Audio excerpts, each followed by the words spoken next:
আজকে কয়েকটা বিষয় নিয়ে কথা বলবো। একটা হচ্ছে ফোনেটিক্স, এরপরে হচ্ছে স্পিকিং পার্ট 3 আছে, এটার স্ট্র্যাটেজি নিয়ে কথা বলবো, কিভাবে এখানে প্রিপারেশন নিতে হয়। এবং পার্ট 3 এর বেশ কিছু কোয়েশ্চেন আমরা ডিসকাস করবো এবং সেগুলো আমরা ক্লাসে প্র্যাকটিস করবো ইনশাআল্লাহ। Question analysis. ওকে। সো আমাদের আহ, তিনটা বিষয় নিয়ে আমরা আছে গ্র্যাজুয়ালি আলোচনায় আসবো ইনশাআল্লাহ। তো শুরুতে আমরা গত ক্লাসে ফোনেটিক্স নিয়ে আমরা আলোচনা করেছিলাম। We have completed 44 sounds. তার মানে 44টা সাউন্ড আমাদের আলোচনা করা শেষ। আমরা এখন যেগুলো নিয়ে কথাবার্তা বলবো সেগুলো হচ্ছে ওই 44টা সাউন্ডের অ্যাপ্লিকেশন। রাইট। সো সেটা কিভাবে অ্যাপ্লাই করতে হয়, কিভাবে সাউন্ডগুলো উচ্চারণ হয়, চলুন আমরা দেখে আসি। স্ক্রিনটা দেখা যাচ্ছে কিনা? ওকে। সো আমরা যখন ইংরেজিতে 44টা সাউন্ড শিখে ফেললাম, এরপরে আমাদের কাজ হচ্ছে এই সাউন্ডগুলোর অ্যাপ্লিকেশন, এটা কিভাবে অ্যাপ্লাই করতে হয়।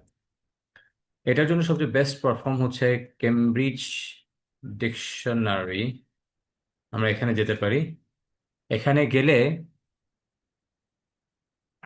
এই যে কেমব্রিজ ডিকশনারি, dictionary.cambridge.org, আমি এটার অ্যাড্রেসটা চ্যাট বক্সে দিয়ে দিচ্ছি। This one. এইখানে গেলে আমরা যে কোনো শব্দের উচ্চারণ খুঁজে বের করতে পারবো। উচ্চারণ বলতে আমরা কি বুঝি? একটা জিনিসের দুটো পার্ট থাকে। যেমন আমরা লেখার সময় ইংরেজিতে একটা বানান আছে, আমরা ওটাকে ইংরেজিতে বলে থাকি হচ্ছে স্পেলিং। আর উচ্চারণের জন্য ইংরেজির একটা বানান আছে, সেটাকে বলা হয় হচ্ছে ট্রান্সক্রিপশন। দুটো জিনিস, একটা হচ্ছে স্পেলিং আর একটা হলো ট্রান্সক্রিপশন। স্পেলিং তো লেখার বানান, আর ট্রান্সক্রিপশন হচ্ছে উচ্চারণের বানান। তো ইংরেজিতে 26টা লেটার আছে, 44টা সাউন্ড আছে। 26টা লেটার আমাদেরকে ইংরেজি লিখতে হেল্প করে, আর 44টা সাউন্ড আমাদেরকে ইংরেজি শুদ্ধ করে উচ্চারণ করতে হেল্প করে। তো ইংরেজি উচ্চারণের যে বানান, সেটাকে আমরা বলি হচ্ছে ট্রান্সক্রিপশন, আর লেখার বানানটাকে আমরা বলি হচ্ছে স্পেলিং। রাইট। উচ্চারণের বানান যেটা, সেটা হচ্ছে ট্রান্সক্রিপশন, আর যেটা লেখার বানান সেটা হলো স্পেলিং। লেখার বানানের জন্য আমাদেরকে 26টা লেটার শিখতে হয়েছে। আমাদেরকে সেক্ষেত্রে হেল্প করেছে 26 লেটার্স। আর উচ্চারণের বানানের জন্য আমাদেরকে যেগুলো ব্যবহার করতে হবে সেটা হচ্ছে 44 সাউন্ডস। ওকে, এই হলো স্পেলিং এবং ট্রান্সক্রিপশনের পার্থক্য। আমরা এটুকু বুঝতে পেরেছি কিনা সবাই? এখন এই ট্রান্সক্রিপশনগুলো আমরা পাবো কোথায়? এটাকে আমাদের মুখস্থ করতে হবে? নো। বানান কি আসলে কোনো নিয়ম মেনে বানান হয়? বানান আমরা ছোটবেলা থেকে মুখস্থ করেছি, লিখেছি, এভাবেই মনে থেকেছে আমাদের। উচ্চারণের বানানের ক্ষেত্রেও সেম, প্রত্যেকটা উচ্চারণের বানান এখানে দেওয়া আছে। আমরা সেগুলো প্রতিদিন 10টা করে বানান, উচ্চারণের বানানটা লিখবো এবং প্র্যাকটিস করে মনে রাখার চেষ্টা করব। ধরেন আমি এখানে লিখলাম হচ্ছে একটা শব্দের বানান আমরা দেখতে চাই, ফ্যান। পেন লিখে এখানে সার্চ করলাম। সার্চ করলে দেখবেন এই যে এখানে আমরা যদি খেয়াল করি তাহলে দুটো উচ্চারণ দেয়া আছে। একটা হলো ইউকে, একটা হচ্ছে ইউএস। যেমন এখানে উচ্চারণটা এভাবে ব্যাকস্ল্যাশ দিয়ে লেখা হয়, ফ এ ন, ফেন, ফেন। ইউএসএও কিন্তু ফেন উচ্চারণই করে। তার মানে ইংরেজিতে সব শব্দের উচ্চারণ যে চেঞ্জ হবে, আর ব্রিটিশ এবং আমেরিকানে ব্যাপারটা সেরকম না। কিছু কিছু শব্দের উচ্চারণ চেঞ্জ হয়, বাট মোস্টলি একই রকম থাকে। এরপরে ধরেন আমি যদি আরো একটা লিখি, let's say Hansel, Hansel. So Hansel লিখলে দেখেন এটার একটা উচ্চারণ চলে আসছে। এই যে এখানে আমরা দেখব ইউকে অ্যান্ড ইউএস। হ এ ন, ফেন, স। এই উপরে যদি কখনো আ থাকে সেটাকে আমরা ইগনোর করব। ল, হ্যান্সেল, হ্যান্সেল। তাহলে শব্দের যে কোনো শব্দের উচ্চারণ যদি আপনি জানতে চান, তাহলে আপনি কেমব্রিজ ডিকশনারিতে যাবেন, লিখে সার্চ করবেন। সার্চ করলে দেখবেন ওইটার একটা ট্রান্সক্রিপশন, প্রত্যেকটা শব্দের ট্রান্সক্রিপশন, ব্রিটিশ এবং আমেরিকান ট্রান্সক্রিপশন এখানে দেওয়া থাকবে। আপনি এটা চাইলে শুনতেও পারেন, তবে শোনার চেয়ে বেশি বেটার হলো নিজে নিজে এই উচ্চারণটা প্রপারলি করা, কারণ ডিভাইসের প্রোনাউন্সিয়েশন অনেক সময় এক মানে অ্যাপ্রোপ্রিয়েট নাও হতে পারে। ওকে। সো ফ্যান্সল, ফ্যান্সল। এই হচ্ছে ট্রান্সক্রিপশন বের করার পলিসি। তো আমরা এরকম বেশ কিছু শব্দের ট্রান্সক্রিপশন এখানে লিখেছি। আমরা কিন্তু ওই কেমব্রিজ ডিকশনারি থেকে নিয়ে এখানে জাস্ট কপি পেস্ট করেছি। তাহলে চলেন আমরা দেখি, শুরু করি তাহলে। ফার্স্টে ফ এ ন, ফেন। ফ এ ন ফেন। আমরা এই যে 44টা সাউন্ড শিখেছি সেগুলো কিন্তু এখানে আমরা বলছি। ফ এ ন ফেন, তার মানে ব্রিটিশরাও ফেন বলছে। ফ এ ন ফেন, আমেরিকানরাও ফেন বলছে। এবার তারপরেরটা আমরা দেখি। আমরা বাংলাদেশে এটাকে বলে থাকি pencil, but it is not pencil, it is actually ফ এ ন ফেন স ল ফেনসল। এই যে আটা, এই আটা বেসিকলি উপরে থাকার কথা ছিল, এই যে এই জায়গাটাতে আটা এখানে থাকার কথা, তো প্রিন্ট করার কারণে এটা নিচে চলে আসছে। কিন্তু এই আটা আসলে ডিকশনারিতে গেলে আমরা দেখবো উপরেই আছে। যদি উপরে থাকে কোনো সাউন্ড সেটাকে আমরা ইগনোর করি, তার মানে এই আটাকে আমরা বাদ দিব, এটা আমরা বলবো না।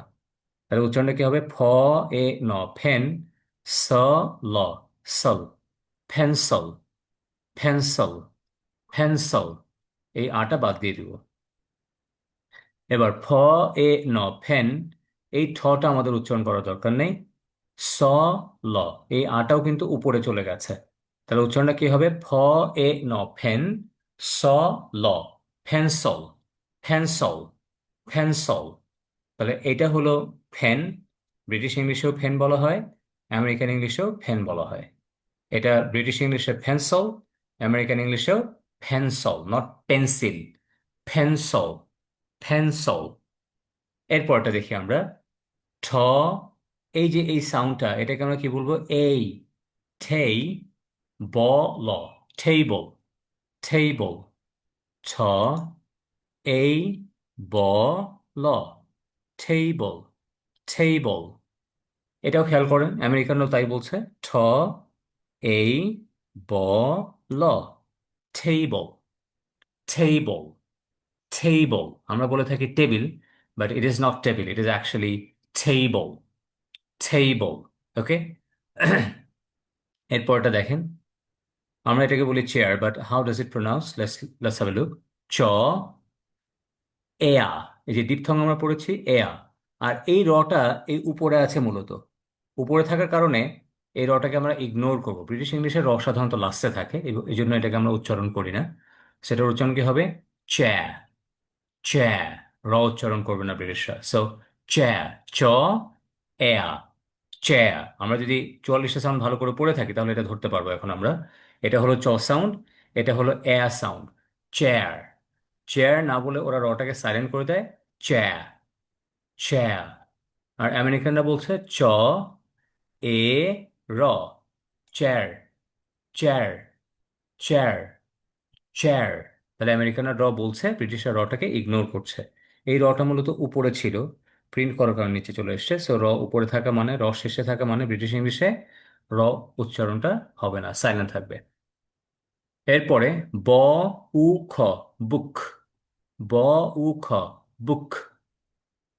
এরপরে হচ্ছে ইয়া উ ইউ, ন ই নি, ইউ নি, ভ আ। আমরা কত ক্লাসে শিখেছিলাম? ইউনিভা, স ই ঠ ই, ইউনিভার্সিটি ইউনিভার্সিটি ইউনিভার্সিটি। আমেরিকানরা কি বলছে? ইয়া উ ইউ, ন ই নি, ইউনি, ভ আ, এই যে রটা ওরা ছোট্ট করে এর মধ্যে লিখে দেয়। ইউনিভার, স আ সা, এই টয়ের নিচে এরকম ছোট্ট ভি এর মতো দাগ থাকলে এটা আমেরিকান এটাকে ড বলে। ইউনিভার্সাডি ইউনিভার্সিটি। তাহলে ব্রিটিশরা কি বলছে? ইউনিভার্সিটি। আমেরিকানে কি বলছে? University university university university university university university university. এই হলো ব্রিটিশ এন্ড আমেরিকান উচ্চারণ। আমরা এটাকে সবাই কলেজ বলি, but it is not college. Let's see. খ অ ল ই জ, কলেজ কলেজ কলেজ। আমেরিকানরা কি বলছে? খ আ ল ই জ, খালিজ খলিজ খালিজ খলিজ খালিজ।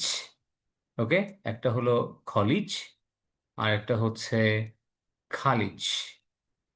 রাইট, কেউ কলেজ কিন্তু বলছে না। এরপরে খ এ ম খ্যাম, ফ আ স ক্যাম্পাস ক্যাম্পাস।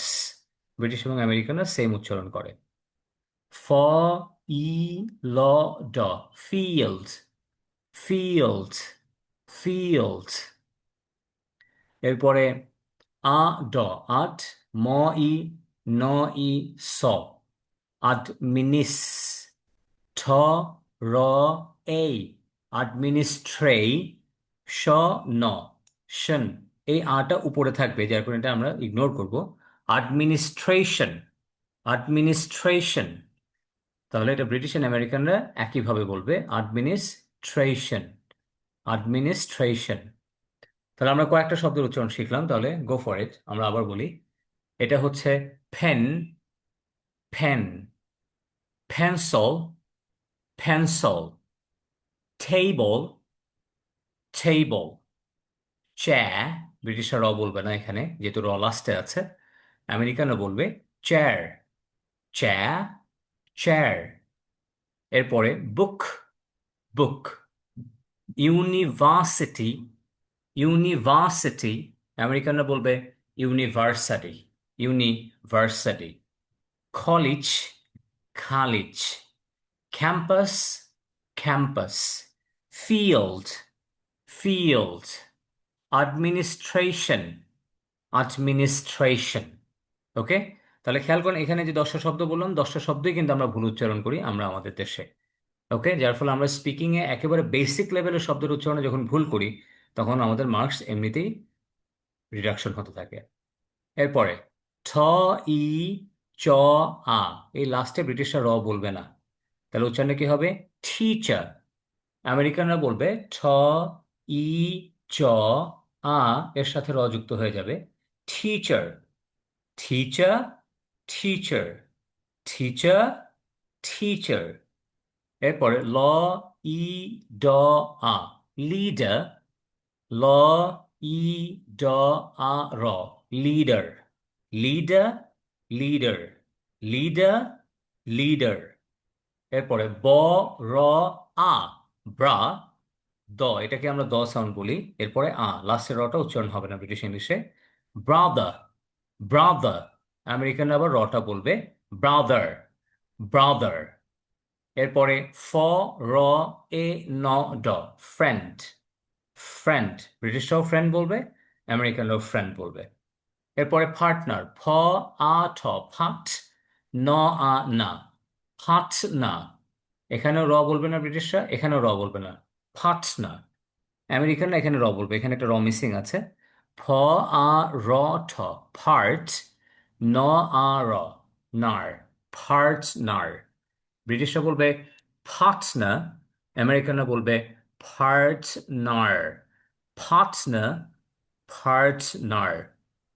এরপরে এ ল ড আ, এলডার, এ ল ড আ র, এলডার, এলডার। এরপরে ইয়া আ ইং, এরপরে গ আসবে, একটা মিসিং আছে এখানে, তারপরে ইয়াঙ্গা, ইয়াঙ্গা। আমেরিকান বলবে ইয়া আ ইং, গ হবে এখানে, র, ইয়াঙ্গার, ইয়াঙ্গা, ইয়াঙ্গার, ইয়াঙ্গা, ইয়াঙ্গার। ওকে। তারপরে ইয়া, ইয়া, ইয়া। আর আমেরিকান বলে ইয়া ই র, ইয়ার, ইয়া, ইয়ার। ন ইয়া, নিয়া, ন ই র, নিয়ার, নিয়া, নিয়ার। ব্রিটিশরা কিন্তু লাস্টে র থাকলে বলছে না। হ এয়া, হ্যাঁ। আর আমেরিকানরা বলছে হ এ র, হ্যার, হ্যাঁ, হ্যার। তাহলে এই 10টা আমরা একটু বলে ফেলি আবার। Teacher, teacher. Leader, leader. Brother, brother. Friend, friend. Partner, partner. এল্ডার, এল্ডার। Younger, younger. year, year, near, near, hair, hair। এই হলো 20 ওয়ার্ড। সো আমরা যদি কেউ আমাদের ফোনেটিক্সে উচ্চারণ ডেভেলপ করতে চাই, তাহলে আমাদের প্রথম কাজ হচ্ছে এই 44 সাউন্ডসটাকে ভালো করে শেখা। দ্বিতীয় কাজ হচ্ছে প্রতিদিন অন্তত 20টা করে ওয়ার্ড কারেক্ট প্রোনাউন্সিয়েশন করা, কারেক্ট প্রোনাউন্সিয়েশন। এভাবে যদি প্র্যাকটিস করা যায় তাহলে দেখা যাবে এক মাসে ইউনো 600 ওয়ার্ড। এরপরে দেখা যাবে এভাবে 1-2 হাজার শব্দ আমরা 2-3 মাসের মধ্যে আমাদের ইংলিশের উচ্চারণ অটোমেটিক্যালি চেঞ্জ হয়ে যাবে ইনশাল্লাহ আস্তে আস্তে। ওকে। তার মানে আমরা যে উচ্চারণগুলো করি সেটা একটু ভুল, আমরা যেটা করে থাকি সেটা থেকে বেরিয়ে এসে আমরা প্রতিদিন যদি 20টা করে শব্দ শুদ্ধ করে উচ্চারণ করে বলতে চেষ্টা করি, তাহলে দেখবেন অটোমেটিক্যালি আমাদের প্রোনাউন্সিয়েশন গ্র্যাজুয়ালি চেঞ্জ হবে ইনশাল্লাহ। এটা একটা পদ্ধতি। আরেকটা পদ্ধতি হচ্ছে প্রতিদিন লিসেনিং করা। এটা একটা লম্বা পদ্ধতি। লিসেনিং করে করে আপনি যখন লিসেনিং যে ইংলিশটা আপনি শুনবেন, গ্র্যাজুয়ালি আপনার মুখ থেকে সেই ধরনের ইংলিশই আসলে বের হবে। এটা একটা লম্বা জার্নি। তবে অল্প সময়ের মধ্যে যদি উচ্চারণে চেঞ্জ আনতে হয়, সবচেয়ে বেস্ট পদ্ধতি হচ্ছে প্রতিদিন 20টা করে শব্দের শুদ্ধ উচ্চারণ এভাবে পড়া এবং একটা করে ইংলিশ আর্টিকেল পড়া। তাহলে দেখবেন আপনার গ্র্যাজুয়ালি ইংলিশ উচ্চারণ এভরিডে চেঞ্জ হতে থাকবে ইনশাল্লাহ। আপনি নিজেও বুঝতে পারবেন যে আপনার উচ্চারণ শুদ্ধ হচ্ছে কিনা। যখন আপনি 40টা সাউন্ড শিখে যাবেন, তখন প্রত্যেকটা শব্দের সঠিক উচ্চারণ আপনি নিজেই বের করতে পারবেন কেমব্রিজ ডিকশনারি থেকে। করে প্রতিদিন এরকম 20টা করে শব্দ নিজে উচ্চারণ করবেন। আই বিলিভ যে উইদিন 1 মান্থ অর 2 মান্থস আপনার প্রোনাউন্সিয়েশন আগে যা ছিল তার চেয়ে একটা ব্যাপক পরিমাণ চেঞ্জ আপনার প্রোনাউন্সিয়েশন আসবে ইনশাল্লাহ। সবাইকে এটা আমরা বুঝতে পেরেছি? ইয়েস আর নো?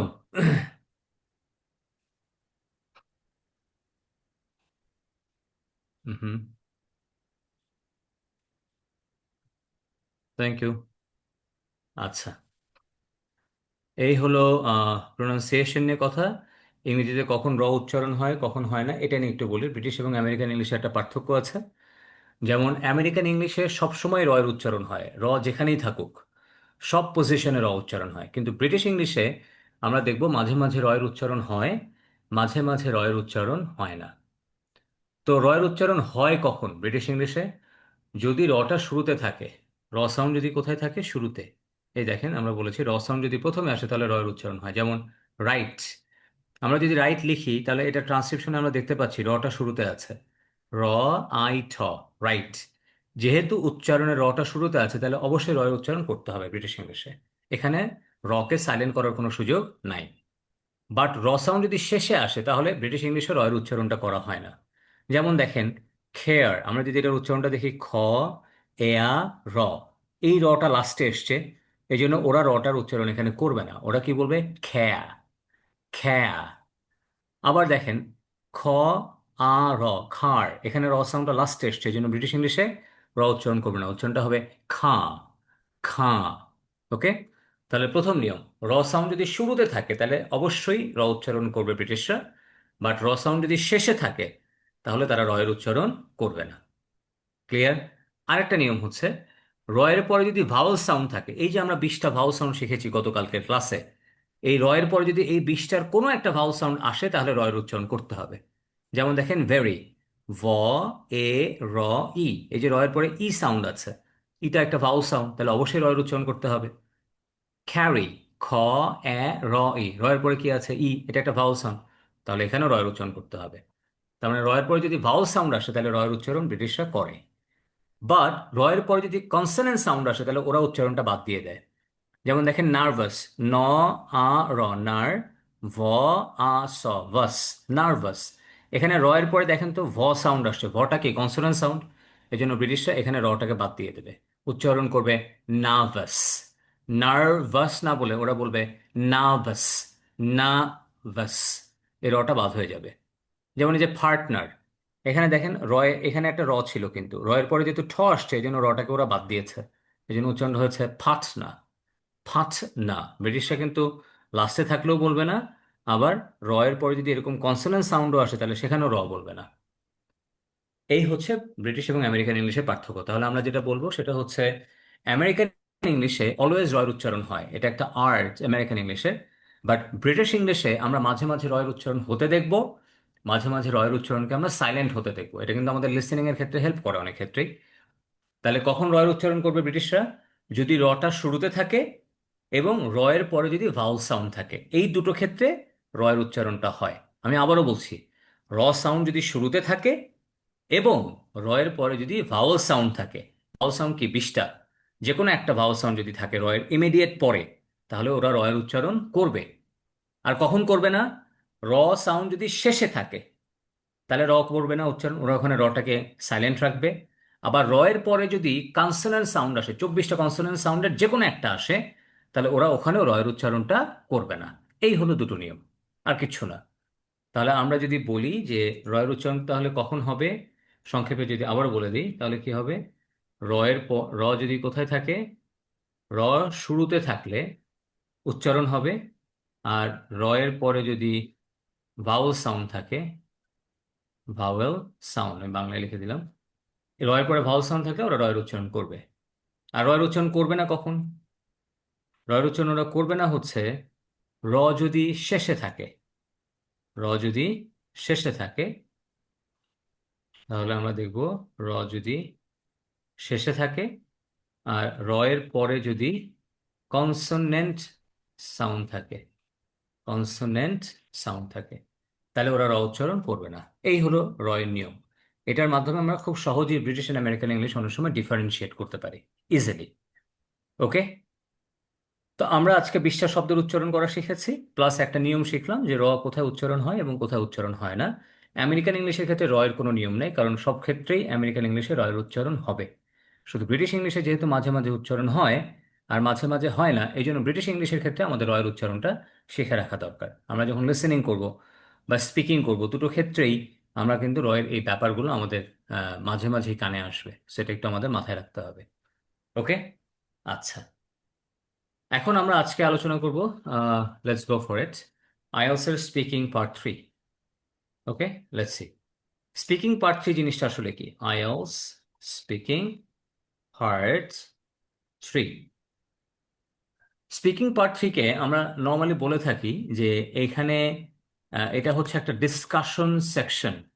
তার মানে টিচার কোয়েশ্চেন করবে, আপনাকে উত্তর দিতে হবে, কাইন্ড অফ ডায়ালগ। তারপরে কোয়েশ্চেন অ্যান্ড অ্যান্সার চলতে থাকবে। পার্ট টুতে যেটা হয়েছিল যে টিচার কোনো কোয়েশ্চেন করতেন না, শুধু টপিকটা দিয়ে দিতেন, আমরা 1 মিনিট প্রস্তুতি নিয়ে 2 মিনিট ওই টপিকের উপরে কথাবার্তা বলতাম। বাট পার্ট থ্রিতে সেটা হবে না। পার্ট থ্রিতে টিচার কোয়েশ্চেন করবে, আপনি উত্তর দেবেন, আবার কোয়েশ্চেন করবে, আবার একটা উত্তর দেবেন, এভাবে 1 টু 1 চলতে থাকবে। ওকে, এখানে যে কোয়েশ্চেন্সের অ্যান্সারগুলো হয় সেই অ্যান্সারটা আসলে কত বড় হইতে পারে আসলে পার্ট থ্রিতে।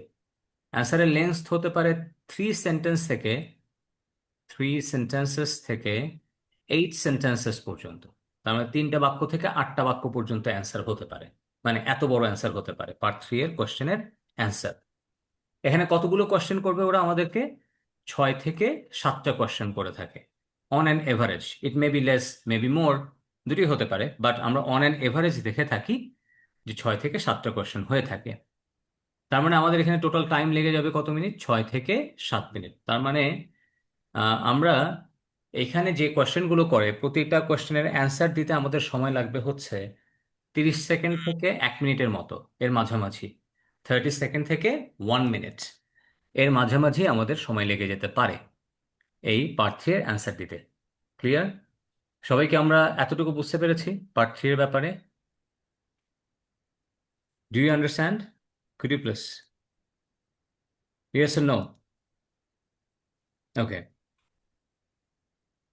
তাহলে পার্ট থ্রিতে 6 থেকে 7টা কোশ্চেন, প্রত্যেকটা কোশ্চেনের অ্যান্সার আমরা ধরে নিচ্ছি 1 মিনিট করে আমরা বলবো। কতগুলো বাক্য বলতে পারি, 3টা বাক্য থেকে 8টা বাক্য পর্যন্ত হতে পারে এখানকার কোশ্চেনের অ্যান্সারগুলোর। রাইট? আচ্ছা, এখন পার্ট 1 এর সাথে পার্ট 3 এর পার্থক্য হচ্ছে, পার্ট 1-এ আপনাকে যা জিজ্ঞাসা করা হয়েছিল সেগুলো ছিল খুবই পার্সোনাল, ভেরি পার্সোনাল কোয়েশ্চেন। এর অর্থ হলো আপনি প্রত্যেকটা কোয়েশ্চেনের অ্যান্সার আসলে আপনি জানেন, because it's personal. But part থ্রিতে আপনাকে যে কোয়েশ্চেন করবে সেটা হলো পার্ট 2 এর সাথে সম্পর্কিত। তার মানে পার্ট 2-তে আপনাকে যে কিউ কার্ডটা দেবে ওই কিউ কার্ডের সাথে ডিরেক্টলি অথবা ইনডিরেক্টলি রিলেটেড এইরকম বিষয় নিয়েই আপনাকে পার্ট থ্রিতে কোয়েশ্চেন করা হবে 6 থেকে 7টা।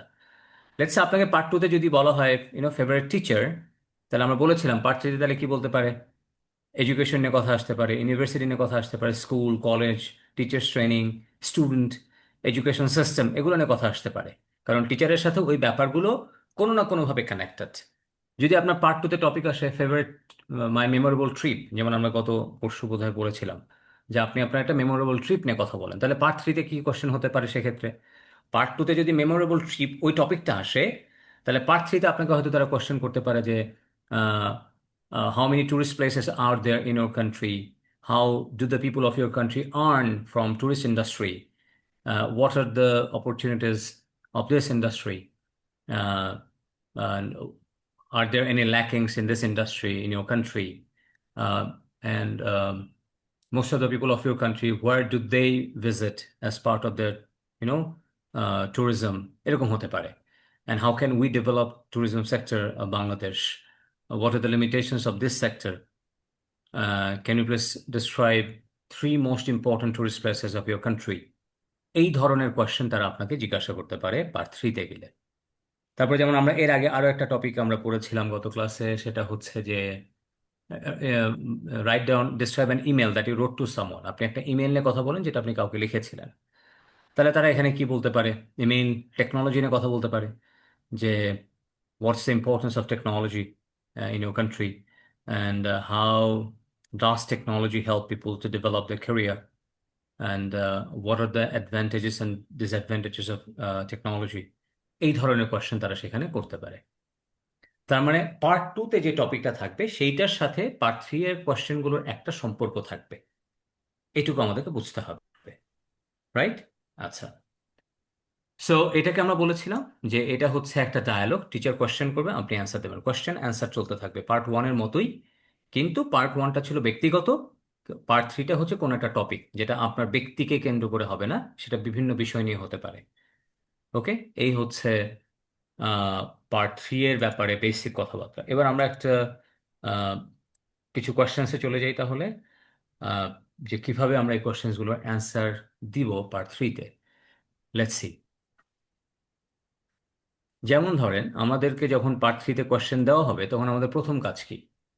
পার্ট থ্রিতে আমাদের যখন কোয়েশ্চেন দেওয়া হবে তখন আমাদের প্রথম কাজ হচ্ছে কোয়েশ্চেনটাকে ভালো করে বোঝা, কোয়েশ্চেন আন্ডারস্ট্যান্ডিং. আচ্ছা, আমি এইটা নিয়ে কথা বলার আগে আরেকটা একটু বলে রাখি আপনাদেরকে, যে স্পিকিং এর তিনটা পার্ট আছে, তাই তো? পার্ট ওয়ান, তারপরে হলো পার্ট টু, তারপরে পার্ট থ্রি, তিনটা পার্ট. কোনটার গুরুত্ব কত বেশি? আমরা যদি এভাবে চিন্তা করি তাহলে আমরা বলবো 1:2, 2:3. গুরুত্বের দিক থেকে পার্ট ওয়ান হলো যদি এক পায় তাহলে পার্ট টু হচ্ছে দুই পাবে, পার্ট থ্রি হলো তিন পাবে. তার মানে ওয়েট কোনটার বেশি? পার্ট থ্রি এর. আমরা যদি প্রত্যেকটা পার্টে, আমরা জানি যে টোটাল মার্কস হচ্ছে 9, তাহলে 6 ভাগ করলে প্রত্যেক পার্টে 1.5 করে থাকে, তাহলে পার্ট ওয়ানে হয়তো 1.5 থাকবে, পার্ট টুতে হয়তো 3 থাকবে, পার্ট থ্রিতে হয়তো 4.5 মার্কস থাকবে. আমরা যদি টোটাল 9 মার্কসের কথা চিন্তা করি তাহলে দেখব পার্ট ওয়ানে যদি আমাদের 1.5 মার্কস আসে, পার্ট টু থেকে আসবে হলো 3 মার্কস, পার্ট থ্রি থেকে আসবে হলো 4.5 মার্কস. ওকে, তাহলে কোনটার গুরুত্ব বেশি আমরা দেখতে পাচ্ছি পার্ট থ্রি এর. But part one and part টুতে ভালো না করলে আপনি পার্ট থ্রিতে ভালো করতে পারবেন না, কারণ ততক্ষণে আপনার একটা ব্যাড ইমপ্রেশন তৈরি হয়ে যায়. হঠাৎ করে সে পার্ট থ্রিতে ভালো করার চান্স নাই. এই জন্য পার্ট ওয়ান অ্যান্ড পার্ট টুতে ভালো করেই আমাদেরকে পার্ট থ্রিতে ভালো করতে হবে. ওকে, এখন যেটা দেখা যায় স্টুডেন্টরা আমাদের দেশে পার্ট ওয়ান পার্ট টুতে মোটামুটি ভালো করে, বাট পার্ট থ্রিতে এসে তাদের প্রথম যে প্রবলেমটা হয় সেটার নামই হলো কোয়েশ্চেন আন্ডারস্ট্যান্ডিং. তারা কোয়েশ্চেনটা ভালো করে ধরতে পারে না. পার্ট থ্রিতে যে কোয়েশ্চেনগুলো হয় সেটা দুটো টাইপের হয়. একটা হচ্ছে WH কোয়েশ্চেন নর্মালি, আর একটা হচ্ছে এমবেডেড কোয়েশ্চেন. এমবেডেড মানে হলো একটার মধ্যে আর একটা কোয়েশ্চেন ঢুকে যায়. অনেক সময় এই ধরনের কোয়েশ্চেন বুঝতে আমাদের কষ্ট হয়. রাইট? এমবেডেড. ওকে, সো একটা হলো WH কোয়েশ্চেন আর একটা হচ্ছে এমবেডেড কোয়েশ্চেন. আরেকটা হলো লং কোয়েশ্চেন্স. লং কোয়েশ্চেন্স মানে হলো যেখানে একটা কোয়েশ্চেনকে এনলার্জ করা হয়. তো যখন বড় কোয়েশ্চেন করে, যখন টিচার আমাদেরকে কোয়েশ্চেন করে তখন আমরা কোয়েশ্চেনটা বুঝতেই পারি না যে সে কি বলেছে, মানে আমরা we couldn't come to a conclusion what I have to talk about. এখন আপনি যদি কোয়েশ্চেন না বোঝেন, আপনি যত কথাই বলেন, আপনার অ্যান্সার যদি কারেক্টলি আপনার কাছে যা জানতে চাওয়া হচ্ছে সেই জায়গায় যদি হিট না করে, হোয়াট এভার ইউ সে, আপনি যত সুন্দর উচ্চারণ করেই কথা বলেন, যত ভালো ভোকাবুলারি ব্যবহার করেন, যত গ্রামারই ব্যবহার করেন না কেন, আমি আপনার কাছে যা জানতে চেয়েছি আপনি যদি সেটা প্রোভাইড না করেন, তাহলে আপনি যত ভালো কথাই বলেন আপনার মার্কস হচ্ছে 0. এইটা হচ্ছে স্টুডেন্টের সবচেয়ে প্রবলেমের একটা বড় জায়গা, হলো they cannot understand the questions that they have been given or asked. তাদেরকে যেটা জিজ্ঞাসা করা হয়, জন্য পার্ট থ্রিতে একটু কান খাড়া করে কোয়েশ্চেনগুলো ভালো করে শুনতে হবে. আর বারবার পার্ডন মি বললে কিন্তু ওরা কোয়েশ্চেন রিপিট করবে না. ওরা কখনো কোয়েশ্চেন রিপিট করে না. হয়তো পুরো টেস্টে, হয়তো একদিনে 20 জনের পরীক্ষা হয়েছে, তাতে হয়তো একজনের কোয়েশ্চেন লাকিলি হয়তো রিপিট করতে পারে, কোয়েশ্চেন না রিপিট করাটাই হলো ওদের সিস্টেম। এই জন্য কোনোভাবেই তারা কোয়েশ্চেন মানে রিপিট করবে না। এই জন্য আমরা যখনই কোয়েশ্চেনগুলো করবে, সাথে সাথে কোয়েশ্চেনটাকে ভালো করে বুঝবো। কোয়েশ্চেন ভালো করে বুঝতে পারলে আপনি কিছু না কিছু বলে আসতে পারবেন। আর কোয়েশ্চেন ভালো করে বুঝতে না পারলে আপনি আসলে বলবেনটা কি? রাইট। সো প্রথম পয়েন্ট হচ্ছে কোয়েশ্চেনটা ভালো করে বোঝা। দ্বিতীয় পয়েন্ট হচ্ছে আমরা যেটা বলবো সেটা হচ্ছে আইডিয়া জেনারেশন। আহ, এখন যেহেতু এখানে সময় আমরা পাবো না আসলে, আমাদের তো সময় থাকবে না, তো সংক্ষেপে আইডিয়া জেনারেট করার একটা ক্ষমতা আমার মধ্যে থাকতে হবে। এটা একটা অভ্যাসে পরিণত করতে হবে আমাদেরকে, যে আমরা কোয়েশ্চেন শুনেই আমরা আইডিয়া জেনারেট করে ফেলবো। আর এরপরে আমাদের কাজ হলো যে অ্যান্সারটাই আমরা দিব সেটা যেন অর্গানাইজলি অ্যান্সারটা দিই। আপনি এলোমেলোভাবে অনেক কথা বলতে পারেন, তাতে কোনো লাভ নাই। Organised answer. আপনি ধরেন আপনার ভোকাবুলারি ভালো, উচ্চারণও ভালো, গ্রামারও ভালো, বাট আপনার অ্যান্সারটা আপনি গুছিয়ে বলেন নাই, এলোমেলো ভাবে বলেছেন। নর্মালি যে কোনো জায়গায় যদি আপনার কোথাও বক্তব্য শুনতে যান, কেমন লাগবে কেউ যদি আপনাদের সাথে এলোমেলো ভাবে কথাবার্তা বলে? অনেক কথা বলেছে কিন্তু কথার কোনো সিকোয়েন্স নাই। ইন্ট্রোডাকশন আগে বলেছে নাকি কনক্লুশন আগে বলেছে, মাঝখানে বডি, এরপরে ইন্ট্রোডাকশন, কোনো ঠিক ঠিকানা নাই, একবার এখান থেকে ওখানে ডাইভার্ট হতে থাকছে। যদি এটা হয়ে থাকে তাহলে কিন্তু আপনি যত ভালোই, যত সুন্দর উচ্চারণেই কথা বলেন, আপনি মার্কস পাবেন না। তাহলে ভালো মার্কস পাওয়ার জন্য প্রথম কাজ হচ্ছে কোশ্চেনটা এক্স্যাক্টলি বোঝা, আমার কাছে যা জানতে চেয়েছে সেটাকে হিট করা এবং সেটাকে গুছিয়ে উপস্থাপন করা। এটাই হচ্ছে পার্ট 3 এর গুরুত্বপূর্ণ কাজ। এইখানে এই জায়গাটাতে আমাদের স্টুডেন্টরা একটা বড় প্রবলেম ফেস করে। ক্লিয়ার? এই তিনটা জায়গাতেই so আমাদেরকে এই তিনটা বিষয়ে এক্সপার্ট হতে হবে। তো চলুন আমরা তাহলে শুরু করি। আমাদের প্রথম question: how can government encourage people to protect the environment? Government কিভাবে, হাউ ক্যান, তাহলে এটা ডাব্লিউএইচ কোশ্চেন এবং মোরাল ভার্বের। তাহলে গভর্নমেন্ট কিভাবে পারে এনকারেজ, উৎসাহিত করতে পিপল, মানুষদেরকে, টু প্রোটেক্ট দ্য এনভায়রনমেন্ট, এনভায়রনমেন্টকে প্রোটেক্ট করতে। তাহলে আমরা এখানে আইডিয়া দিয়েছি এনভায়রনমেন্টাল এডুকেশন ইন স্কুল, স্কুলে এনভায়রনমেন্টাল এডুকেশন দিতে পারে, strict environmental laws and fines, financial incentives, public awareness campaign, investment in green infrastructure, community based program organise করতে পারে। তাহলে আমরা এটার অ্যান্সার দিতে পারি এভাবে: government can encourage people to protect the environment in the following ways. First of all, government can develop an educational curriculum where they will include environmental education from the primary level to the uh, intermediate level. Secondly, government can make or formulate some environmental law and they will maintain it strictly. If anyone follows the rules of environment protection, they will be rewarded by reducing their tax. And if anyone doesn't follow it, they will be punished by increasing their tax. And thirdly, government can organize lots of public awareness campaigns in different parts of the country. Fourthly, government can invest in the green infrastructure. Government can plant lots of trees in different parts of the country, especially in the city area, so that the other people will be encouraged by planting trees in the city area. And finally, government can organize or develop some community-based program where people will talk about the importance of environment. How can they protect the environment? How can they develop the environment? So if they run such community-based programs, that will also make people conscious and aware about environment protection. এই হলো আমাদের answer. Clear? আচ্ছা, তাহলে এটা একটা question যে government কিভাবে মানুষকে এনকারেজ করতে পারে। আহ, আমরা তাহলে প্রথমটা দেখে ফেললাম এনভায়রনমেন্ট প্রোটেকশনের জন্য। দ্বিতীয়টাতে এবার আমরা যাই। আম, তার মানে এখানকার অ্যান্সারগুলো কিন্তু ছোটখাটো একটা কিউ কার্ডের মতো, অনেকগুলো কথা বলতে হয়, অ্যারাউন্ড 8 থেকে 10টা বাক্য হয়ে যেতে পারে 1 মিনিটের মতো। এরপরে হচ্ছে what role does technology play in modern education? Modern এডুকেশনে টেকনোলজি কি রোল প্লে করে, এটা নিয়ে একটু আমরা জানতে চাই। তাহলে দেখেন, আমরা বলেছি যে মডার্ন এডুকেশনে টেকনোলজি অনেক রোল প্লে করে অনেকভাবে। যেমন এখন অনলাইন লার্নিং প্ল্যাটফর্ম এসছে, জুম এসছে, গুগল ক্লাসরুম এসছে, যার কারণে মানুষ বাসায় ক্লাস করতে পারছে। দেশের বিভিন্ন প্রান্তের মানুষ এখন ক্লাস করতে পারে খুব সহজেই, তাই না? লেস কস্টে এবং লেস অপরচুনিটিতে তারা খুব সহজেই অনলাইনে যে কোনো কিছু শিখতে পারে। অ্যাক্সেস টু আনলিমিটেড ইনফরমেশন, যেহেতু ইন্টারনেট আছে, সো আনলিমিটেড ইনফরমেশন তারা অ্যাক্সেস করতে পারে। বিলিয়ন্স অফ বুকস তারা স্টাডি করতে পারে ফ্রম অনলাইন।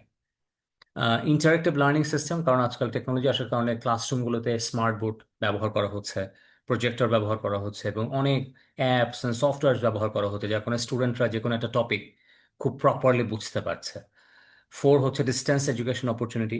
বাংলাদেশের একটা স্টুডেন্ট আমেরিকার কোনো টিচারের ক্লাস করতে পারে, আমেরিকার একটা স্টুডেন্ট বাংলাদেশের কোনো টিচারের চাইলে ক্লাস করতেই পারে। ঢাকার একজন মানুষ হয়তো কুমিল্লার মানুষকে পড়াতে পারছে থ্রু অনলাইন, রাজশাহীর একজন মানুষ হয়তো ঢাকার কোনো স্টুডেন্টকে পড়াচ্ছে, so they can teach in different ways, right, provide education in different ways. এরপরে স্কিল ডেভেলপমেন্ট, আইটি স্কিল আছে, রিসার্চের স্কিল আছে, এগুলো এখন তারা অনলাইনে খুব সহজে ডেভেলপ করতে পারছে। পসিবল কিছু ড্রব্যাকসও আছে, যেমন মানুষ এখন টেকনোলজি আসার কারণে মোবাইল ফোনে বা স্ক্রিনে অনেক বেশি বিজি থাকছে, যার ফলে তাদের মধ্যে ডিস্ট্রাকশন তৈরি হচ্ছে, তারা কোনো কিছুতে অ্যাটেনশন দিতে পারে না। মানুষের তো এখন অ্যাটেনশনের স্প্যান কমে গেছে, আগে মানুষ 12 সেকেন্ড অ্যাটেনশন দিতে পারতো, কিন্তু এখন সোশ্যাল মিডিয়া আসার কারণে মানুষের এখন অ্যাটেনশনের স্প্যান কমে হয়ে গেছে 8 সেকেন্ড। যার কারণে অনলাইন ক্লাস, অফলাইন ক্লাস যদি আমরা 2 ঘন্টা 2.5 ঘন্টা নিতে পারি, অনলাইন ক্লাস 1 ঘন্টা নিলেই মোটামুটি আমাদের কেয়ামত শুরু হয়ে যায়, কেয়ামত থেকে কেয়ামত। সো অনলাইনে অ্যাটেনশন দেওয়াটা বেশ বেশ ডিফিকাল্ট। অফলাইনে যেটা আমরা সহজেই দিতে পারি, বাট অনলাইনে তুলনামূলকভাবে এটা একটু কম হয়। বাট ইয়েস, তারপরও অনলাইনে ডেফিনেটলি কারো আগ্রহ থাকলে they can get lots of opportunities to learn anything that they want to learn. এই তো, তাহলে আমরা কি বলবো? Well, technology plays both positive and negative roles in modern education. First of all, it plays the positive roles in the following ways. First of all, because of technology, we have online learning platforms like Zoom, Google Classroom. And by using these online learning platforms, we can conduct classes. We can upload the documents of the classes, lecture sheets, notes by which students can get benefits to develop their learning system and process. Secondly, because of technology, I think everyone can access millions of, I mean, unlimited information because of internet, and there are lots of digital libraries available also, by which people can access lots of information that they need to know and need to access. Thirdly, because of technology, interactive learning system has been developed. And because of technology, people can learn any topic very easily in an engaging way. Teachers nowadays use smart books, apps, and softwares to make their students understand about any topic very clearly, effectively, and smartly. And because of technology, distance education opportunities, have been created. Lots of people from different parts of the world can learn anything from other parts of the world. So education has become so easy for all classes of people. Whatever, I mean, whoever he or she is, if he or she is from a poor family, they also can get the opportunity to learn the best education through online. And yes, there are some negative, I mean, there are some drawbacks also. People nowadays, because of technology, people cannot focus on any topic for a long time. Their attention span, has been reduced, and they use a lots of time on a screen for nothing. And mostly they use their time just for entertainment and unnecessary things. So yeah, it's a great drawbacks that technology has brought in modern education system. এটা হতে পারে। Number three, হচ্ছে যে why do some people prefer online shopping over traditional shopping? Very nice question. কেন কিছু মানুষ online shopping বেশি পছন্দ করে ট্রেডিশনাল শপিং এর চেয়ে? এক নম্বর হলো কনভেনিয়েন্স, মানে মানুষ বাসা থেকে জিনিসপত্র কিনতে পারে, টাইম সেভিং হয়, ওয়াইডার ভ্যারাইটি অফ প্রোডাক্টস। মানুষ অনলাইনে একই জিনিসের অনেক ভ্যারাইটি দেখতে পারে, যেটা আমরা অফলাইনে দেখতে পারি না। আপনি অফলাইনে গেলে 5টা দোকানে গেলে আপনি 5টা জিনিস চুজ করবেন, তারপরে কিনবেন না, এটা হইতেই পারে না। একটা দোকানে আপনি 2 থেকে 3টা জামা যদি অল্টারনেটিভলি দেখতে চান, মোটামুটি বলবে ভাই আপনি কিনবেন কিনা, নাহলে আপনি আসেন। আর 3-4টা দোকানে যদি এই ঘটনা আপনি ঘটান, তাহলে তো আপনি সুস্থ হয়ে বাসায় ফিরবেন কিনা সেটাও একটা কোয়েশ্চেন। বাট অনলাইনে আপনি হাজার হাজার প্রোডাক্ট দেখতে পারবেন, এই এই শপে আছে কিনা, আরেকটা ওয়েবসাইটে আছে কিনা, you can go there and you can get to know the prices of the products easily. Price compare করতে পারবেন আপনি সহজে, যে এই প্রোডাক্টটা এখানে কত ওখানে কত, বাট ওখানে গেলে আসলে তারা বলতেও চায় না যেটার প্রাইস কত। ডিসকাউন্ট থাকে অনলাইনে, অফার দেয়, হোম ডেলিভারি সার্ভিস আছে। অ্যাভয়েড ট্রাফিক অ্যান্ড ক্রাউড, অনলাইনে কিনলে ট্রাফিক অ্যান্ড ক্রাউড এই জিনিসগুলো আমরা অ্যাভয়েড করতে পারি। ডিসঅ্যাডভান্টেজ আছে, সেটা হলো যে ফিজিক্যাল ইন্সপেকশন যেহেতু হয় না অনলাইনে, এই জন্য অনেক সময় দেখা যায় যে আমি হয়তো অনলাইনে যেটা দেখেছি একরকম, হয়তো ফিজিক্যালি সেটা অন্যরকম মনে হচ্ছে ইস, আমি যদি দেখে কিনতাম তাহলে আর হয়তো ভালো হতো। অনেক সময় ডেলিভারিটা ডিলে হতে পারে। তাহলে আমরা বলতে পারি yes, people prefer online shopping over traditional shopping for the following reasons. First of all, it's very convenient. People can buy anything from home. Secondly, it's time saving. People do not have to spend a lot of time for buying anything by going to the shops and by traveling from one place to another place, and by moving different shops for getting the pets, for getting the product that they really want to buy. And thirdly, there are lots of products that can get, they can go through online shops, and by which they can choose the best option for them. And fourthly, they can easily compare the prices. Fifth, sometimes online shops provides lots of discounts and offers by which people can buy anything with less price. And online shopping has some more benefits like, home delivery service. So you do not have to go to shop, and as a result, you can avoid traffic jam and crowds, and traveling cost. So these are the things that you can save. So yes, for these reasons, people prefer online shopping over traditional shopping. এভাবে আমরা বলে দিতে পারি, কোনো অসুবিধা নাই। You can say that. ওকে, আমরা যে কয়েকটা কোশ্চেন আলোচনা করেছি, I'd like to ask some questions from you. যারা যারা বলবেন প্লিজ রেজ ইউর হ্যান্ড, আমরা এরপর আরেকটা বিষয় নিয়ে একটু কথা বলবো। জি, who would like to answer the question? Raise your hand please. চলে যাবেন না, ট্রাই ইউর বেস্ট, আমরা কিন্তু এরপর আরেকটা গুরুত্বপূর্ণ বিষয় নিয়ে কথা বলবো। সো হুম, কে আছেন? মোহনা, মোহনা, আসসালামু আলাইকুম, how are you? Mohona, unmute yourself. Mm-hmm. Am I audible? Sure. So first question, how can government encourage people to protect the environment? Okay, sir. The government can encourage people to protect the environment by the following ways. Firstly, the government can encourage people by developing environmental education system. That means if environmental issues are included in the education system in our country, then we can be encouraged to protect our environment. Okay. Secondly, the government can uh, the government can enact the strict environmental laws. That means if anyone is going to uh, pollute the environment, then he must give tax. Then people will be aware about that. We shouldn't pollute the environment. Then thirdly, the government can uh, that means financial incentives.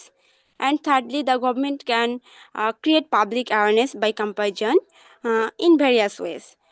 Then fourthly, the government can invest in green infrastructure, like government can invest some money uh, uh, in terms of planting trees more and more, that will encourage people to know the importance of environment, to know the importance of green environment.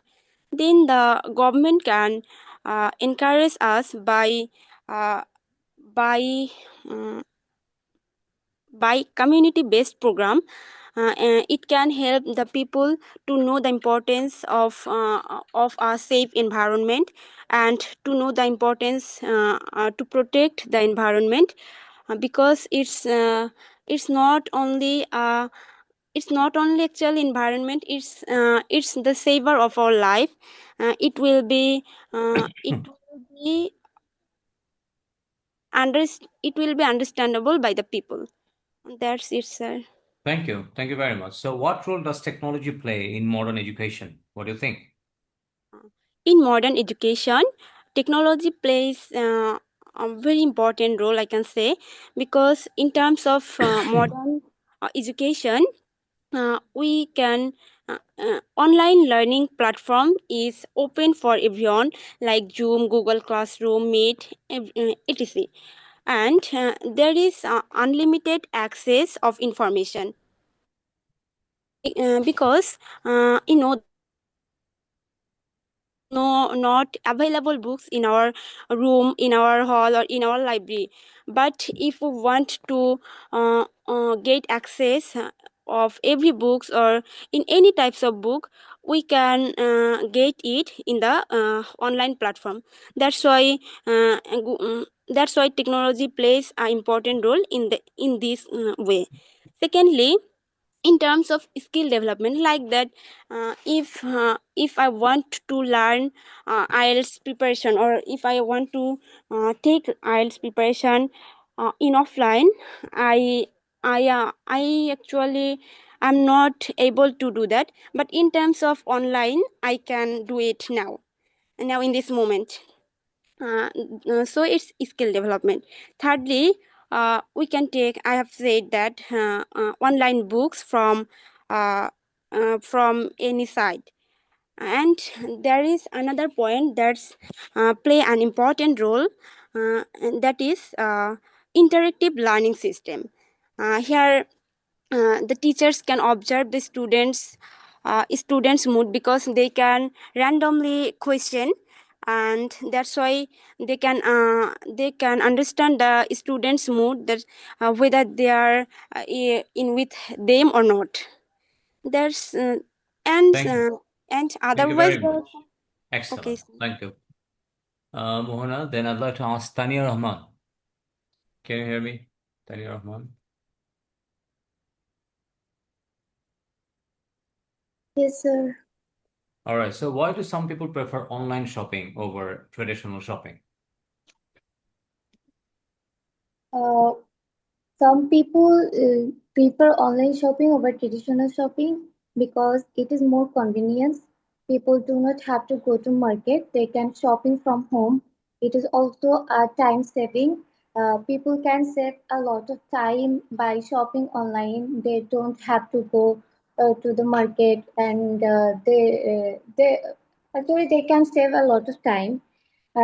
After that, they can get a wider variety of products. They can travel from one page to another page, and they can explore more items, and they can choose the best one for them, like this. And after that, it is also easy to compare the prices. Like they ask a price from on page and then go to other page, then they can easily compare the price, which is not possible in the offline shopping. Also, there are many discounts and offers in offline shopping, which is not available. Online shopping, which is not available in online shopping. It is also have some home delivery services, which saves a lot of time, as well as they don't have to go to market. They uh, don't have to face traffic jams. They don't have to face crowds, etc. Like this, so some people prefer online shopping for this reason. Thank you. What role does technology play in modern education? Basically, technology plays both good and bad role in education.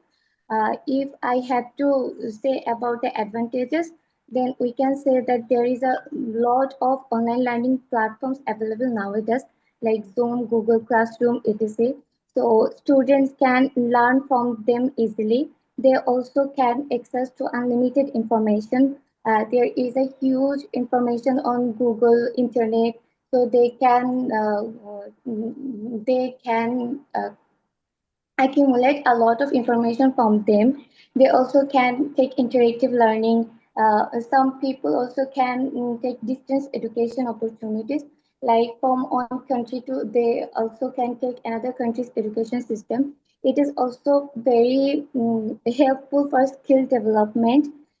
There are huge platforms in internet which can help us to develop our skill. So by using technology, we can develop our skill.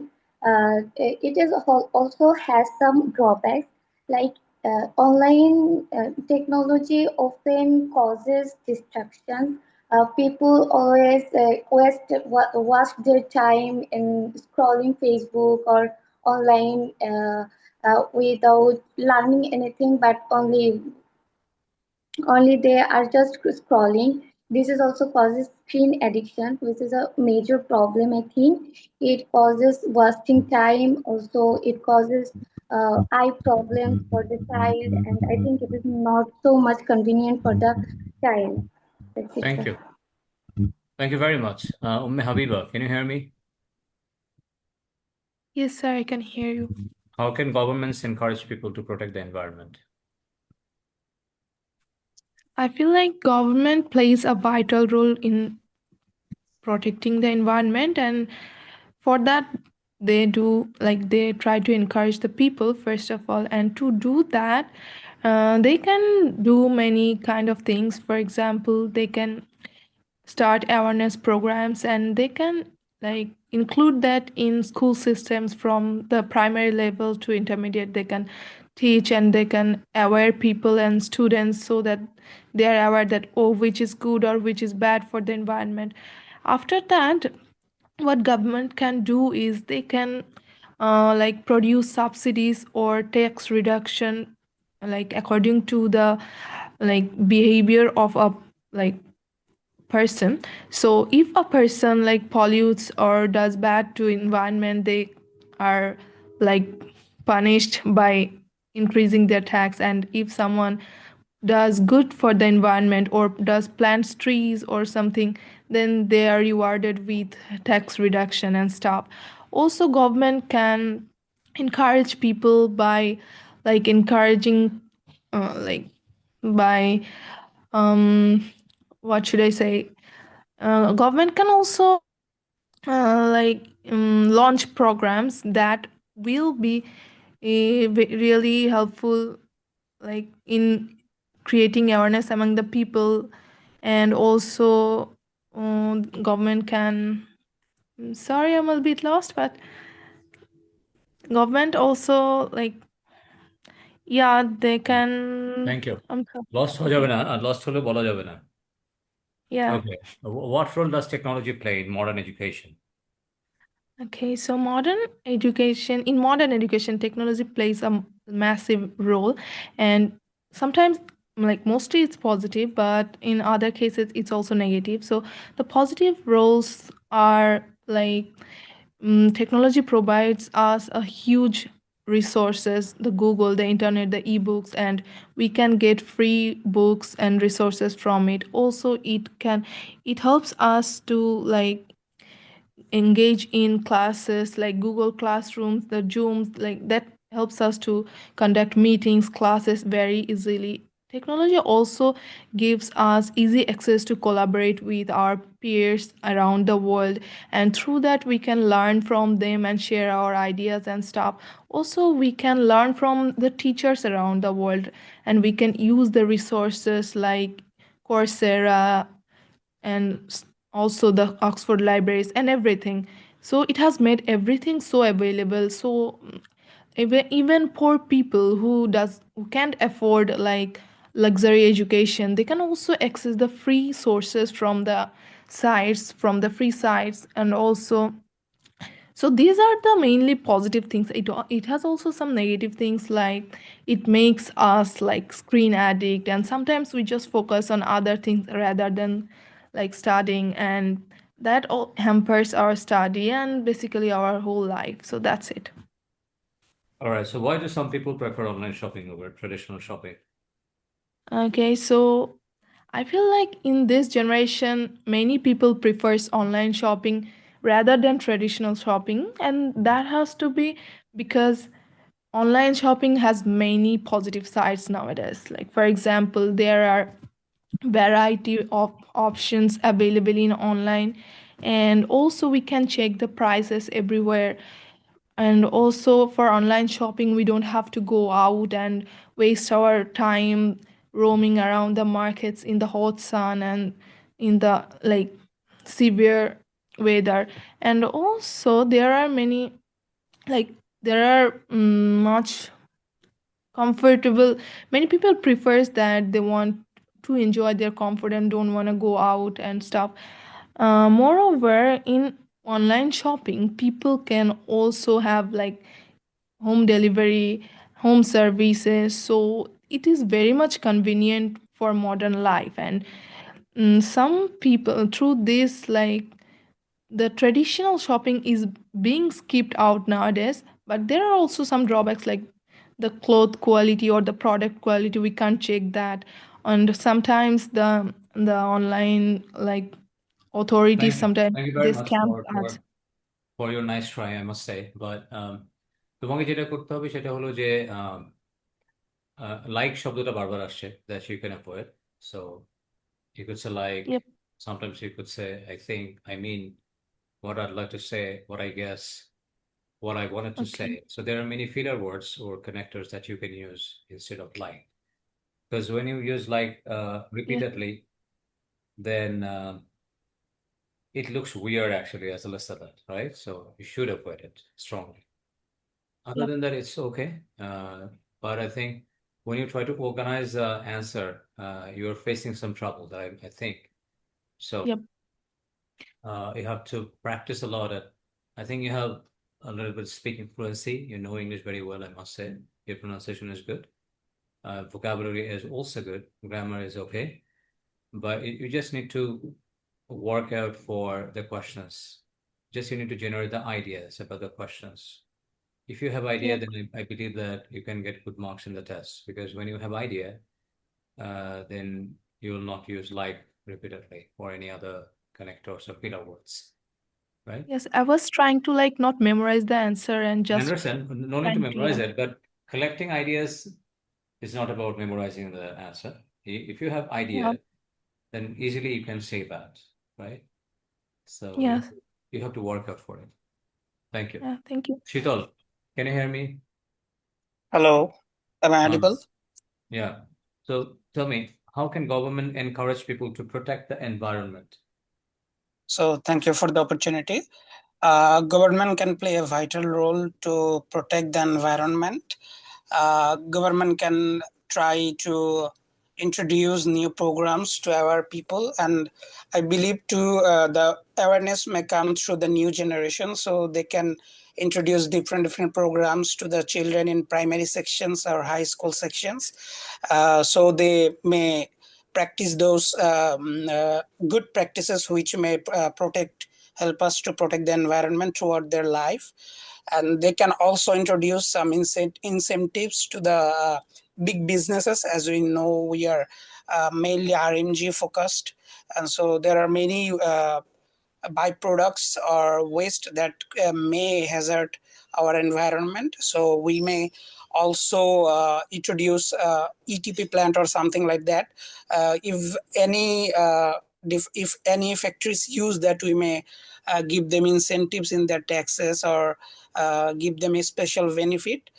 And government can also provide funds to develop community-based clubs or volunteer organizations from where they can train people to take care of their community, their society.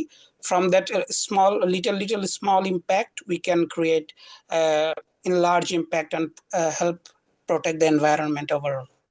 Government, not we. Government, yeah. Yeah. What role does technology play in modern education?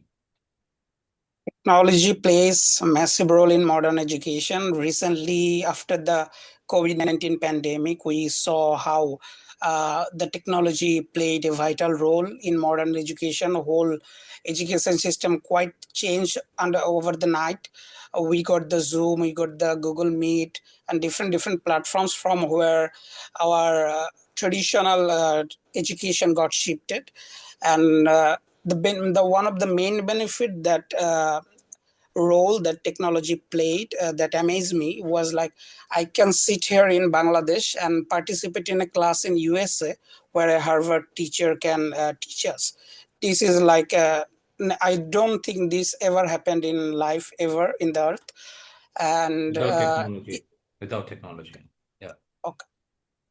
And it also helped a significant amount to the tribal people who live in distant. Previously, they had to travel 7 or 8 kilometers to reach a primary school. Now they can learn from their own villages via internet. So these are the top role that technology played in the modern education system. Excellent. Thank you. Why do some people prefer online shopping over traditional shopping?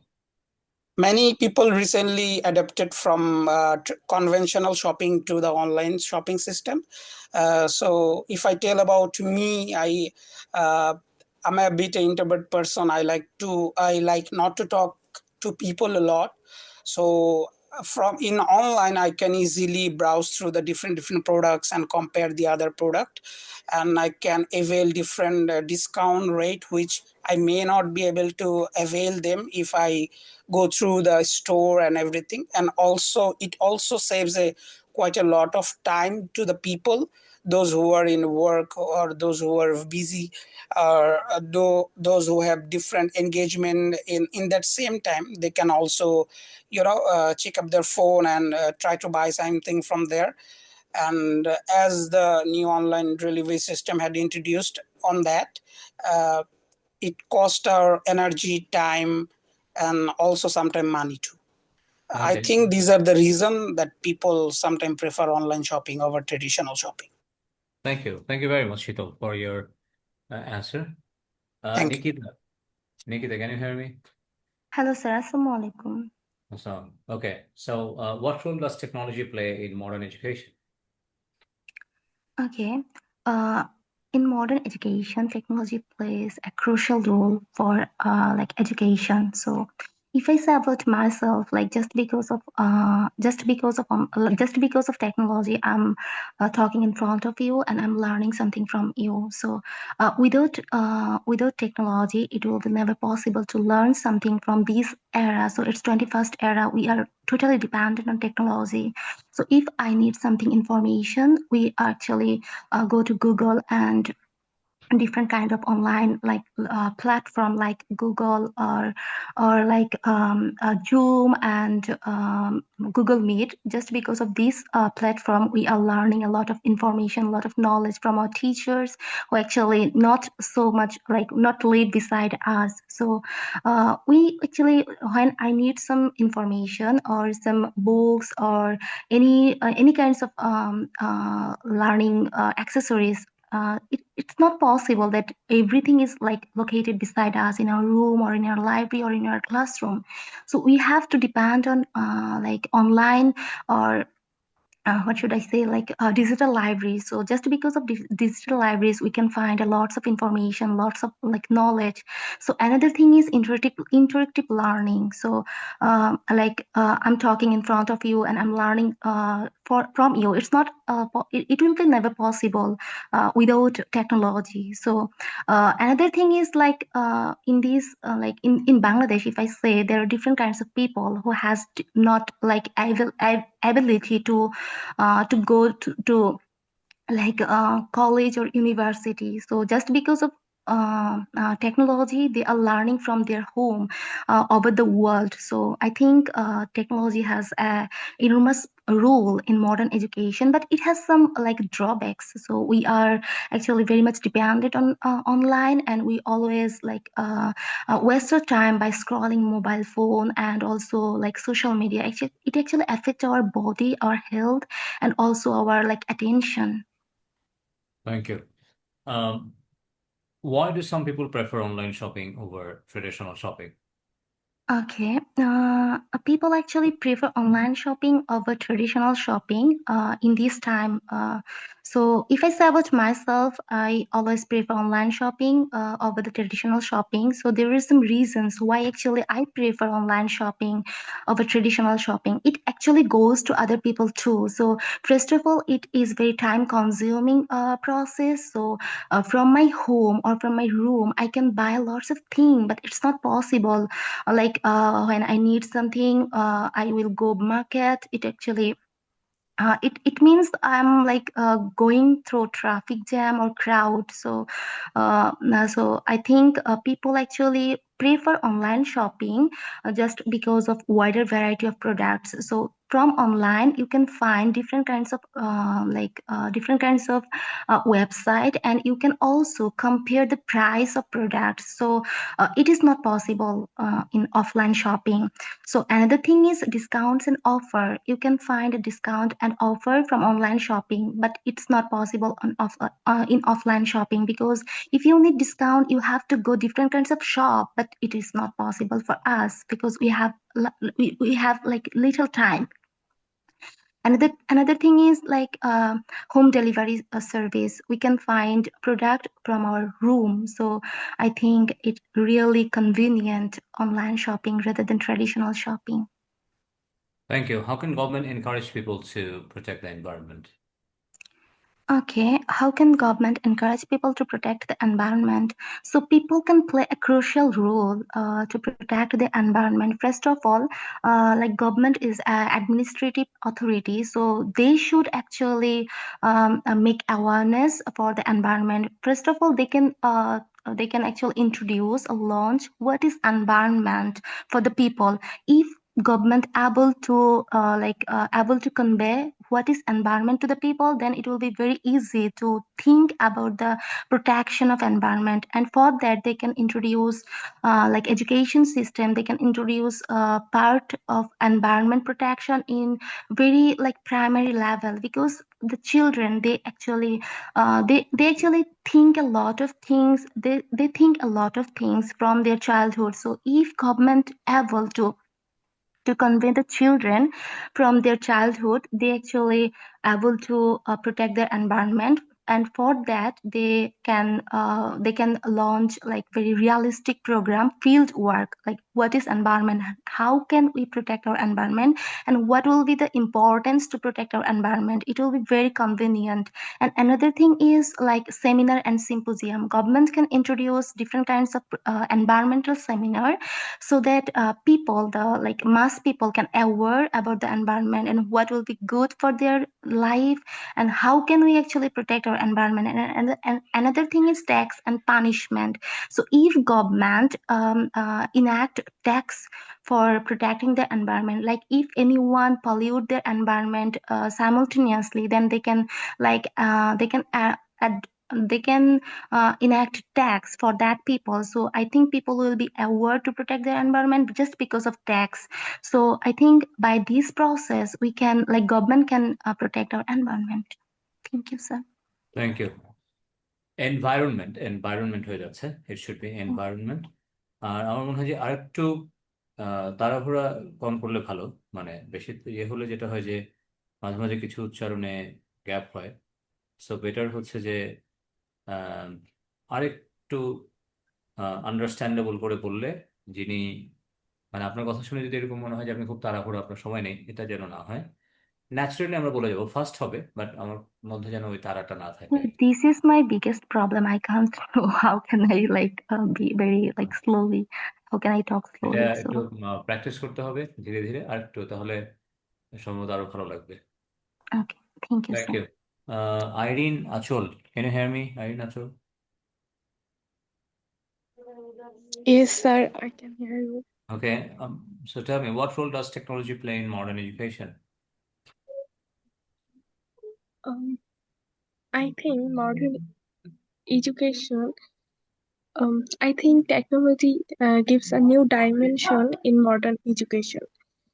Um, in developed country, we can see that they are very advanced uh, in knowledge, but in unlike ours, developing country, we are slowly achieve the knowledge resources. So technology gives us the solvency or equation that we can also grasp that knowledge. It also gives the equational knowledge in our country, like the big cities, Dhaka, Chittagong, and others cities that have they are facilitated educational institutions and teachers and um, and other staffs, but in rural areas, people cannot get that at facilities. So the hmm. technology give the opportunity for of for all people to thank get you the advantage. Thank you very much. আমরা আজকে বেশ কয়েকজনের কাছে speaking শুনেছি। আমাদের যে জায়গাগুলোতে একটু খেয়াল রাখতে হবে, আমি আলাদা করে বলছি না, একটু সবার জন্যই। সাবজেক্ট ভার্ব অ্যাগ্রিমেন্ট, এটা আমাদের ভুল হচ্ছে কথার মধ্যে। So, আমরা যখন কথা বলছি, আমরা জানি যে সাবজেক্ট ভার্ব অ্যাগ্রিমেন্ট বলতে কি বোঝায়। সাবজেক্ট যদি সিঙ্গুলার হয় তাহলে ভার্ব কি হবে? সিঙ্গুলার। আর সাবজেক্ট যদি প্লুরাল হয় তাহলে ভার্ব কি হবে? প্লুরাল। সাবজেক্ট সিঙ্গুলার মানে কি? একজন, একটা মানে কি? সিঙ্গুলার। আর থার্ড পার্সন সিঙ্গুলার যদি হয়, তাই না? এটার অনেকগুলো, মানে নর্মালি আমরা জানি সাবজেক্ট সিঙ্গুলার হলে ভার্ব সিঙ্গুলার, সাবজেক্ট প্লুরাল হলে ভার্ব প্লুরাল। নর্মালি এটাই আমরা জানি। এই জায়গাটাতে আমাদের অনেক সময় ভুল হচ্ছে। আমরা সাবজেক্ট হয়তো প্লুরাল হচ্ছে, ভার্ব সিঙ্গুলার বলে ফেলেছি। সাবজেক্ট সিঙ্গুলার কিন্তু ভার্ব হয়তো সেখানে আমরা প্লুরাল বলে ফেলেছি। যেমন হি এর সাথে হয়তো কখনো আমরা হ্যাভ বলে ফেলেছি, ইটের সাথে হয়তো কখনো আমরা হ্যাভ বলে ফেলেছি। কিন্তু হি এর সাথে কি হওয়ার কথা ছিল? হ্যাজ। এটার সাথে কি হওয়ার কথা ছিল? হ্যাজ। মানে থার্ড পার্সন সিঙ্গুলার হলে যেটা হয়। সো এই ধরনের কিছু প্রবলেমস আমাদের আছে। 2 নম্বর হচ্ছে যে টেন্সের ক্ষেত্রে কিছু প্রবলেম হচ্ছে। আমরা প্যারালাল স্ট্রাকচারগুলো, ইংরেজিতে একটা কথা আছে। প্যারালাল স্ট্রাকচার মানে হলো, আপনি যখন কোনো একটা টেন্সে কথা বলেন, একটা বাক্যের মধ্যে আমরা যদি 4-5 রকম টেন্স ব্যবহার করি, তাহলে সেই বাক্যটা যিনি বুঝবেন তার হজম করতে মোটামুটি কয়েক ধরনের ওষুধ খাইতে হবে আর কি। একটা বাক্যের মধ্যে তো সেভারাল টেন্স ব্যবহার করা যায় না, তাহলে তো ওই বাক্যের মধ্যে কথাটার ফ্লো থাকলো না। একটা বাক্যে নর্মালি একই প্যাটার্নের সেন্টেন্স নর্মালি বলা হয়। সো আমাদের যেটা হচ্ছে যে আমরা একটা বাক্যেরই হয়তো একটা অংশে একটা টেন্স, আর একটা অংশ হয়তো আর একটা টেন্স আমরা হয়তো চাচ্ছিলাম না, বাট বলে ফেলেছি। হয়তো একটাতে প্রেজেন্ট বলে ফেলেছি, আর একটা পাস্ট বলে ফেলেছি। তাহলে খেয়াল করেন সেন্টেন্সটা কিন্তু তখন ম্যাচ করে না। নর্মালি পাস্ট হলে পরেরটা পাস্ট হয়। এটাকে বলা হয় প্যারালাল স্ট্রাকচার। এটা একটু খেয়াল রাখতে হবে। আর একটা হচ্ছে রিডানডেন্সি বলে একটা কথা আছে, যে আমরা অনেক সময় বাড়িয়ে কথা বলছি, যেটাকে আমরা আরো অনেক অল্প কথায় কমপ্লিট করতে পারতাম, কিন্তু আমরা বলে যাচ্ছি। একই কথাকে ঘুরায় পেঁচায় অনেক কথা বলছি আমরা, এটা আমাদের বাদ দিতে হবে। যেটুকু দরকার সেটুকু বলে আমরা যদি ওই রিলেভেন্ট কথাবার্তা যত বেশি বলবো, একই কথাকে ঘুরায় পেঁচায় বলার চেয়ে যদি আমরা আরো কিছু তথ্য ওখানে যুক্ত করতে পারি ওই রিলেটেড, সেটা আমাদেরকে ভালো মার্কস পেতে হেল্প করবে।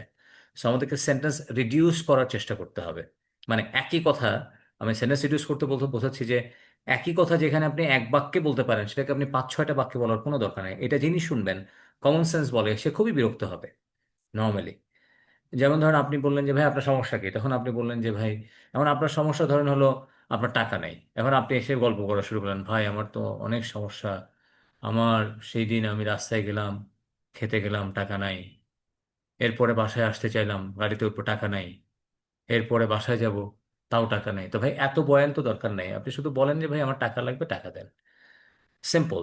সো আমাদের কথা বলার মধ্যে যেটা হচ্ছে নর্মালি, যে আমরা একই কথা যেটা এক বাক্যে বলা যায় সেটা আমরা 5-6টা বাক্যে বলছি, যার কারণে যিনি যিনি মানে এক্সামিনার, উনি আপনার কথা শোনার আগ্রহ হারিয়ে ফেলবেন।